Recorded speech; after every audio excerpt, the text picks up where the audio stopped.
కానీ గుర్తుపెట్టుకో, నిన్ను చూసి నువ్వు విలువ తక్కువ అనుకుంటున్నావు. ఎవరో పనికిమాలినోళ్ళు మాట్లాడే మాటలను బట్టి నువ్వు విలువలేని దానివి, విలువలేని వాడివో నువ్వు అనుకుంటున్నావు.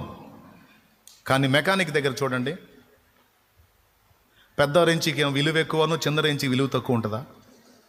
సరే, ఇంతంత పెద్ద పెద్ద పానాలు ఉన్నాయి కదా నీ దగ్గర, పాన అంటే రెంచి, ఇది చిన్నదేగా బ్రదర్, ఇది తీసుకెళ్తానేనంటే చిన్నదేగా తీసుకెళ్ళి అంటాడా? ఓ పెద్ద అన్న దొరుకుతాయి, చిన్న దొరకదాగా అంటాడు. పెద్ద రెంచిలన్నా దొరుకుతాయి, చిన్నది దొరకదు. మెకానిక్కి ప్రతి రెంచ్ విలువైందే, ప్రతి పానా విలువైందే కాదా?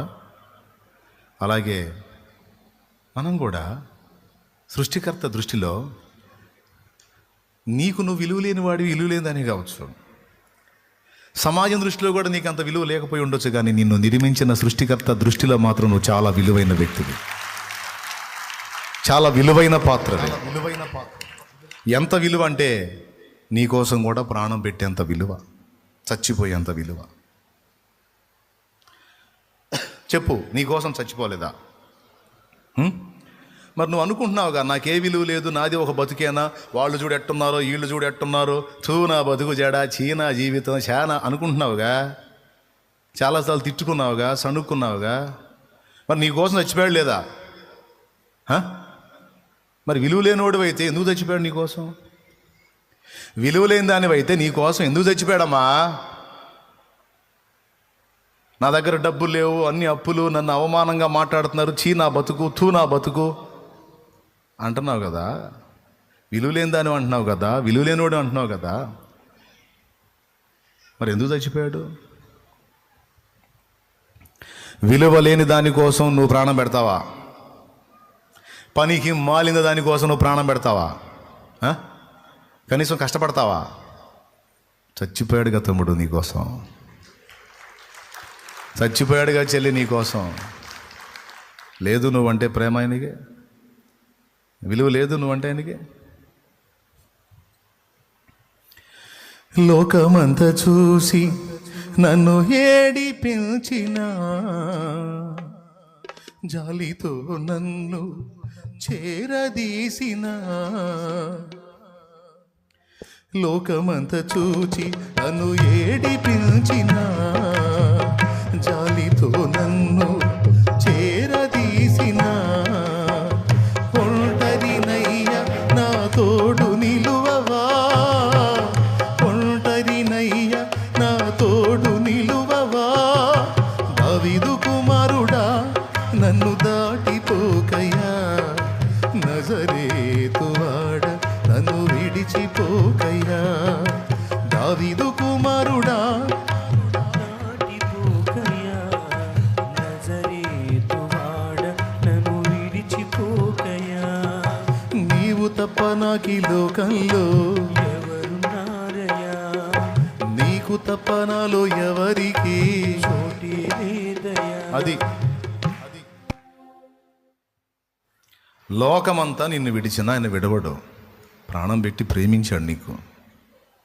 ఎప్పుడట అనుకోవద్దు, ఇతరులతో పోల్చుకొని ఛీ నాది ఒక బతికని అనుకోవద్దు. నువ్వు సృష్టికర్తను అవమానపరుస్తున్నావు, జాగ్రత్త.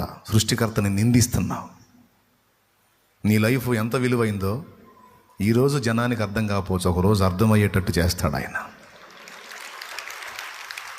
నువ్వు విలువైన పాత్రవా కాదా అన్నది నీ ఇంటి వారికి, నీ సమాజానికి, నీ తోటి వారికి, స్నేహితులకి, అందరికీ అర్థమయ్యేటట్టు చెప్పే రోజు ఒక రోజు వచ్చింది. గుర్తుపెట్టుకో ఆ మాట. అప్పటిదాకా తొందరపడద్దు. నీ విలువలను నువ్వు ఎక్స్పోజ్ చేయడానికి ట్రై చేయొద్దు. ఇతరులతో పోల్చుకొని దేవుడు నీకు ఇచ్చిన మనశ్శాంతిని పాడు చేసుకోవద్దు. ఈ విషయాన్ని మీరు కీలకంగా గుర్తుపెట్టుకోవాలని ఇంతసేపు ఈ పాయింట్ మీద మాట్లాడాను. అన్న ఎవరితో పోల్చుకోవాలా? ఆ అమ్మట్టు ఉంది, ఈ అమ్మ ఎట్టుంది, ఈ అమ్మ ఎట్టుంది, ఆ అమ్మ అట్టుంది, ఆమె అయి కట్టింది, ఏమి ఈ కట్టింది, నేనేందో చర్చిలో సన్నాసిదానిలాగా అయిపోయాను అనుకోలా. ఆడలు అనుకుంటారుగా నా బతుకు సన్నాసిదాని బతుకైందని, అనుకోరు? అట్ట అనుకోలా. సన్నాసి లేదు, సన్యాసి లేదు, ఇదే నా ధన్యత అని ఫీల్ అయింది. ఎవరెవరికి ఎన్ని రకాల జీవితాలు ఉన్నాయో నాకు తెలియదు, కానీ నా లైఫ్ లాంటి లైఫ్ మాత్రం ఎవరికి లేదు. My life is best life. నా జీవితమే ఉత్తమమైన జీవితం, నా జీవితమే అద్భుతమైన జీవితం, నా జీవితమే సంతోషకరమైన జీవితం. వాళ్ళందరూ మనుషులకు దాసులు, నేనైతే నా దేవునికి దాసురాలని. వారందరూ పిలిస్తే మనుషులు కదులుతారు, నేను పిలిస్తే నా తండ్రి నా తండ్రి నా తండ్రి ఏమి నా కుమారి అంటాడు. బా అది కాదు. లోకమంతటికి నేను నల్లగా కురూపిగా వికారిగా కనపడవచ్చు, కానీ నా తండ్రి ఏమంటాడు తెలుసా? నా బంగారమే తల్లి, నువ్వు నా బంగారు తల్లివే, నువ్వు అమ్మా నా బంగారానివే, నీకోసం కూడా చచ్చిపోయానమ్మా నేను అంటాడు నా తండ్రి. నువ్వు ఎండ తగిలిందా నువ్వమ్మా, నువ్వు సౌందర్యవంతురాలేవే, యూహిత సైన్య సమభీకర రూపిణివిరా తల్లి. నువ్వు కురూపి అనుకుంటున్నావా, వికారణ అనుకుంటున్నావా, అవిటిదాన్ని అనుకుంటున్నావా, అవిటోడిని అనుకుంటున్నావా నా కుమారుడా? లేదు లేదు. షారోను పొలములో పుష్పము వంటిది, లోయలలో పూసే పద్మము వంటిది. షారోను పొలములో పుష్పము వంటిది, లోయలలో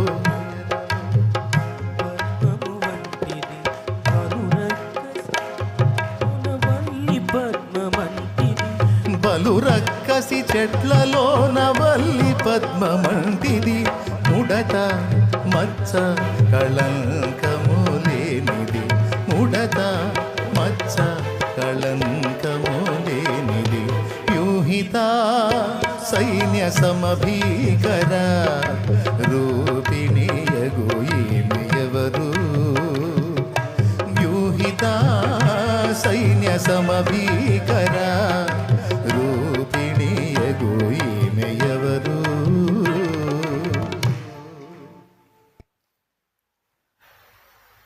మన ముఖం ఆయనకు అందంగా ఉందట, మన స్వరం ఆయనకి మధురంగా ఉందట, మన ముఖం ఆయనకి మనోహరం అట. నీ ముఖం నీకే నచ్చదు, యేసయ్యకి నచ్చింది. ఇప్పుడు చెప్పు, పక్కోళ్ళతో పోల్చుకుంటావా? చెప్పు, నీ జీవితం విలువైందా కాదా? కదా. కాబట్టి ఈ విలువైన జీవితం దేవుడు నీకు అనుగ్రహించాడు. నీ ద్వారా ఈ భూలోకం ఒక అవసరత కలిగి ఉంది నీ వల్ల. అది నువ్వే తీర్చాలి ఈ భూమికి. అందుకే నిన్ను నన్ను నిర్మించాడు. ఇంతవరకు ఎంతమందికి అర్థమైంది? నిజంగా అర్థమైందా? అర్థం కాకపోయినా చేతులు ఎత్తున్నారా? Thank you. మీకు అర్థమైందనే సంగతి నాకు తెలుసు, ఎందుకంటే నేనే రహస్యంగా చెప్పాలి, ఓపెన్ ప్రతిదీ చెప్పి. రెండు ఎంపికలు ఈరోజు నీ ముందు నా ముందు కూడా ఉన్నాయి. దేవుడా లోకమా?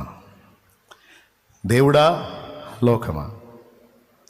ఇదే ఎంపిక నా ముందుకు వచ్చినప్పుడు నేను డిసైడ్ అయ్యా, నాకు దేవుడే కావాలని. లోకం మనకి దేవుణ్ణి తెచ్చి ఇవ్వలేదండి, గుర్తుపెట్టుకోండి. లోకం ఎంత సంపాదించి కుప్పేసినా అది మనకి దేవుణ్ణి తెచ్చి ఇవ్వదు. కానీ దేవుడు లోకాన్ని తెచ్చి నీ కాళ్ళ కింద పెట్టగలడు.